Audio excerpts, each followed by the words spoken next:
আসসালামু আলাইকুম প্রিয় বন্ধুরা, প্রিয় ভিউয়ার্স, সবাইকে জানাচ্ছি ঈদ উল ফিতরের শুভেচ্ছা। ঈদ মুবারক।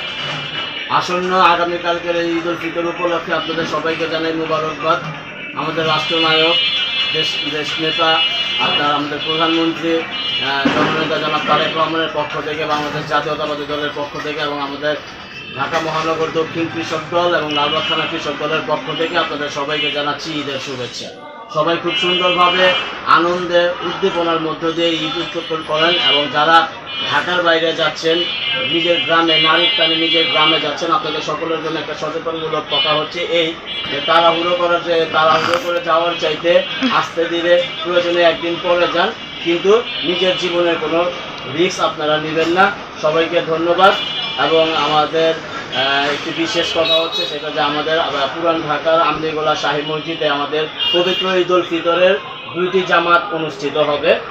প্রথম জামাত সকাল 8টায় এবং দ্বিতীয় জামাত সকাল 9:30টায় অনুষ্ঠিত হবে ইনশাআল্লাহ। তো আপনাদের সবাইকে, যারা আমাদের এলাকায় রয়েছেন, তাদেরকে আমদিগোলা শাহী মসজিদে ঈদ উল ফিতরের নামাজ আদায় করার জন্য বিশেষভাবে অনুরোধ করছি। সবাইকে ধন্যবাদ। আসসালামু আলাইকুম।